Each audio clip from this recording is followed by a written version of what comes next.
అందరికీ నమస్తే. నేను నా కొడుకు ఛానల్కి స్వాగతం. ఈరోజు మీతోటి నేను మట్టి పాత్రల గురించి మాట్లాడబోతున్నాను. మేము మట్టి పాత్రలు తెచ్చుకున్నాం, వండుతుండగా పగిలిపోతున్నాయని అడిగారంట కదమ్మా మీరు. అదే అమ్మా, కుండలో పగిలిపోతున్నాయని అంటున్నారంట కదా. కుండలో పగలకుండా మనకు జాగ్రత్తలుగా తీసుకోవాలి. ఆ జాగ్రత్త ఏటో అన్నది నేను చెప్తాను, ఆలకించండి.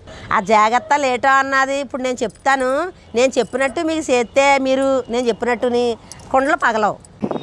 అమ్మ, మనం తెచ్చిన కుండలు నీళ్ళని పెట్టుకోవాలమ్మా. నీళ్ళని పెట్టుకుని మనం బియ్యం కడుగుతాం కదా, బియ్యం కడిగి 2-3 చుట్లు బియ్యం కడుగుతాం కదా. కడిగిన నీళ్ళు ఒక దాంట్లో పోసుకోవాలి. ఒక దాంట్లో పోసుకుని మనం ఇలాగ గంటకి ఇలా చల్లుకోవాలి. ఈ కుండల మీద మనం గంటకి కూడా మనం అలా జల్లుకుంటే నీళ్ళు పీల్చుకుంటుంది. మనం జల్లిన నీళ్ళన్నీ పీల్చుకుంటుంది. అప్పుడు మనం ఎంత కూడా ఈ 3 రోజులు కూడా గంటకి అలాగా ఆ బియ్యం కడిగిన నీళ్లు ఉంచుకుని అలా చిల్లుకోవాలన్నమాట. అలా మనం చిల్లుకోవడం వల్ల ఒక్కోకుండా చిల్లిన నీళ్ళు అన్నీ లాక్కుంటుంది. అలా లాక్కోవడం వల్ల మనకి కుండ మనకి జాగ్రత్త ఉంటుంది అన్నమాట. ఎండలోగా మాత్రం పెట్టకూడదమ్మా. నీళ్ళ పెట్టే మనం 3 రోజులు గంటకి ఇలా జల్లుకుంటానే ఉండాలి. ఏమ్మా, ఈ 3 రోజులు అయిపోయిన తర్వాత మనం ఒట్టిగడ్డి ఎలాగో అలా సంపాదించండి. గేలు తిని ఒట్టిగడ్డి ఉంటుంది.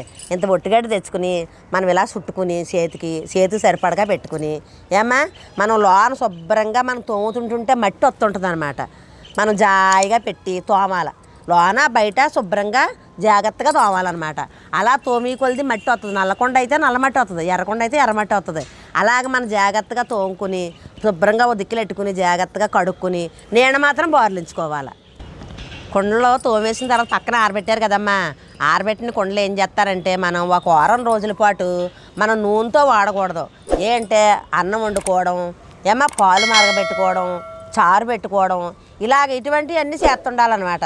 ఏంటి వెంటనే నూనె వేసి వండేసామనుకోండి మనకు మళ్ళీ ప్రమాదం అవుతాయని నేను చెప్తున్నాను. ఒక వారం ఏంటంటే మళ్ళీ మట్టి వాసన కూడా వేస్తాయి. మీరు మట్టి వాసన వేసింది ఇంత తోమేను ఇంత కడిగాను అని మీరు అనుకుంటారు. మట్టి వాసన వేస్తాయి, వారం 10 రోజుల దాకా వేస్తాయి. ఏంటంటే ఒక వారం రోజులు మనం కొద్దిగా నీళ్లు మరగబెట్టుకోవడము, చిన్న మంట మీద అన్నం వండుకోవడము ఇలా చేస్తుండాలన్నమాట. అన్నం వాచుకోవడం ఇంత దాకలా ఉంటే మట్టి శుభ్రేకతోటో దేనితో అందులో అన్నం వాచుకోవడం అలా జాగ్రత్తగా వాడుతుండాలి మనం. అలా జాగ్రత్తగా వాడితే ఏమవ్వవు. ఏంటంటే ఒక వారం రోజులు మాత్రం నూనెతోటి మాత్రం తాలింపు పెట్టడం, ముందు చెక్క మీద అది ముందు ఎచ్చబెట్టడం ఇటువంటివి చేయకూడదు. మనం ఏంటంటే మట్టి పాత్రలు అంటే చాలా జాగ్రత్తగా చాలా ఓపికగా వండాలమ్మా. ఏంటంటే మనం ఒక వారం రోజులు చిన్న మంట మీద పెట్టి ఇలాగ వండామనుకో అమ్మా, మళ్ళీ అందులో మనం స్టీల్ గరిటె గట్రా పెట్టకూడదు. స్టీల్ గరిటె గట్రా తగిలిందంటే మళ్ళీ విడిపోతాయి. నేను చెక్క గరిటెలే కొనుక్కోవాలి. చెక్క గరిటెలు కొనుక్కుని కుండకు తగలకుండా మనం జాగ్రత్తగా మనం అన్నం కలబెట్టుకున్నా పైన జాగ్రత్తగా కలబెట్టుకోవాలి. అడుక్కల్లా మనం తిప్పేయకూడదు. అలాగా జాగ్రత్తగా నేను మరి అప్పుడు మా అత్తవారింటి దగ్గర పొయ్యిల మీద అలా జాగ్రత్తగా వండడం నేర్పారు కాబట్టి మా ఆడబడుసులు వేస్తారని ఆ జాగ్రత్తగా అంత ఓర్పుగా నేను చేయగలుగుతున్నాను. మనకు 5 నిమిషాల్లో అయిపోయిన పని అరగంట పడుద్దమ్మా. 5 నిమిషాల్లో అయిపోయి పని అరగంట పడుద్ది. అలా ఎంత జాగ్రత్తగా ఉంటుంది అనుకుంటున్నారు. నేను మరి నాకు అలవాటు నా గురించే కదా. ఆ జాగ్రత్తగా తోమడం అన్నది వండడం అని అయితే లేట్ అవుద్ది. మన చిన్న మంట మీదే మరి వండు చూపిస్తున్నాను మరి లేట్ అయినని. ఏమ్మా, మట్టి పాత్రలతోటి ఈ మట్టి పాత్రలతోటి అందరికీ కుదరదు కదా. ఏంటంటే 5 నిమిషాల్లోకి అయిపోవాలా. గబుక్కుని మగవాళ్ళు బయటకు వెళ్తారు, పిల్లలు స్కూల్కి వెళ్తారు అని పానల్లో వండేసుకుంటున్నారు, కుక్కర్లో వండేసుకుంటున్నారు. ఇప్పుడు మరి మట్టి పాత్రలు మంచిదే మనకు ఆరోగ్యానికి. మంచిదంటే అంత ఓర్పు కావాలా వాటికి. ఏంటి 5 నిమిషాల్లో అయిపోయిన పని అరగంట పైన పడుద్ది. వాటిలో వండడం అంటేని చాలా ఓర్పుగా వండాలి. వాటిలో వండడం అంటేని ఎప్పుడు స్టీల్ గరిటెలు ఇచ్చుకుని అడ్డాబిడ్డాలుగా కలిపేసినా పని చెయ్యు. గరిటె ఇచ్చుకుని చెక్క గరిటెలు జాగ్రత్తగా కలుపుతాను. నేను ముందు చేస్తున్న దాని మీద నేను చాలా జాగ్రత్తగా అయితే వాడుతున్నాను. ఏంటంటే నేను ఏ కూర అన్నా ఎక్కువ కూర అయితే మరి అరగంట పైనే పడుతుంది, 30 గంట పడుతుంది ఎక్కువ. ఏమ్మా, మరి అలాగంత జాగ్రత్తగా వండి మీకు అందరికీ నేను చూపిస్తున్నాను. ఈ వీటితో వండడం అంటే చాలా కష్టం. మరి ఏమ్మా, వంట అంతా అయిపోయింది కదా. మరి కుండలు ఎలా శుభ్రం చేసుకోవాలో చెప్తాను, ఆలకించండి. మనం వంట చేసుకున్న తర్వాత జాగ్రత్తగా అక్కడ పెట్టుకోవాలి. మళ్ళీ జాగ్రత్తగా అంటే అమ్మ, వేడి కుండల మీద నీళ్లు గట్ట పోయకూడదు. నీళ్ళు చల్లారాలి కుండలో. ఇలాగ కుండలో వేసుకున్నాక నీళ్లు చల్లుకుని మనం ఏమ్మా అక్కడ పెట్టుకోవాలి. పెట్టుకున్నాక మనం ఏమిటి తోముకుంటాం? ఒట్టిగడ్డి. మనకు పొయ్యిలో బూడిది కావాలి. పొయ్యిలో బూడిది అంటే ఏంటనుకుంటున్నారు? పుల్లలు ఎట్టుకుంటాం, పిడకలు ఎట్టుకుంటాం. ఆ పిడకల బూడిది కావాలి మనకి. ఆ పుల్లల బూడిదని తెచ్చుకుని ఒక పక్కన పెట్టుకుని ఈ గడ్డికి ముంచుకుని జాగ్రత్తగా తోముకోవాలి. అవి పెట్టుకుని అంత జాగ్రత్తగా చెయ్యాలన్నమాట.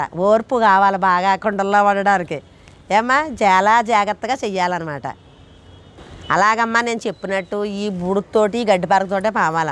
మనం ఇప్పుడు స్టీల్ తోముకుంటున్నాం కదా, సబ్బులు కానీ పొడాలు కానీ ఇవన్నీ పెట్టి తోమేమనుకో మనం ఇదంతా కూడా కుండ పీర్చేసుకుంటుంది. కుండ పీర్చేసుకుని మన పొయ్యి మీద పెట్టిన తర్వాత నొరగల కింద వచ్చేస్తుంది. మనం వండిన వంటలోకి వచ్చేసి అంత ఇసం కింద అయిపోద్ది అనమాట. ఎందుకో పని చెయ్యు. ఎప్పుడు కూడా బూడిదెట్టుకునే గడ్డి ఒట్టిగడ్డి తీసుకుని బూడిదెట్టుకునే తోముకోవాలి. పొగడ్రలు కానీ సబ్బులు కానీ ఏమీ పెట్టి తాగకూడదు. మట్టి పాత్రలు మాత్రం. పిడకల బూడిదంటే ఏటమ్మా అనుకుంటారు. మీకు తెలియదు కదమ్మా. మరి మా ఊళ్ళో పల్లెటూరులోని గేదెలు పేడేస్తాయి కదా, ఇదంత పిడకల కింద ఇలా సరుతారు గోడకి. సరిసి అది ఎండిన తర్వాత పుల్లలో ఆ పిడక ఇలా ఇరుసుకుని పొయ్యిలో పెట్టుకుంటాం. పొయ్యిలో పెట్టుకుంటే అది బూడిద అవుద్ది అనమాట. ఆరిన తర్వాత అయిపోయిన తర్వాత మా ఓడు కూడా మా ఊరు వెళ్ళేంత కవర్తో తెచ్చాడు బూడిది. అదే జాగ్రత్తగా ఎంత అభ్రంగా దోసుకుంటున్నానో నేను కవర్లో పెట్టుకుని అది తోముకున్నప్పుడు అలా ఇంత తీసుకుని ఆ గడ్డి పరక తీసుకుని తోముకుంటున్నాను అనమాట. అంత జాగ్రత్తగానే. ఏమ్మా నేను మట్టి పాత్రల గురించి మళ్ళీ చెప్తున్నాను, ఏమనుకోకండి. ఏంటంటే మనం సబ్బులు పౌడర్లో పెట్టుకుని ఎప్పుడూ కూడా తోమకూడదు. ఏంటంటే మనకి అవి లాగేసి మనం ఏం వండుకున్నా సరే మనకు చాలా ప్రమాదం అవుతుంది. నేను మళ్ళీ చెప్తున్నాను, మీరు ఏమనుకోవద్దు. ఎప్పుడు మట్టి పాత్రలో వండుకునే వాళ్ళు అందరూ కూడా అదే రంగజాలి పుల్లల బూడిది కానీ అలా పిడకల బూడిది కానీ తెచ్చుకుని గడ్డితో తోముకునే మీరు ఆరబెట్టుకోవాలి. చాలా జాగ్రత్తగా మాత్రం చేసుకోవాలన్నమాట. మట్టి పాత్రలతో చాలా ఓపుగ్గా ఓరింగా చేసుకోవాలి. ఏమ్మా ఇది నచ్చితే మరి అమ్మ మట్టి పాత్రల గురించి చెప్పాను. ఇది నచ్చితే మరి లైక్ చేయండి, షేర్ చేయండి, సబ్స్క్రైబ్ చేయండి, పక్కన టచ్ చేయండి. Bye bye.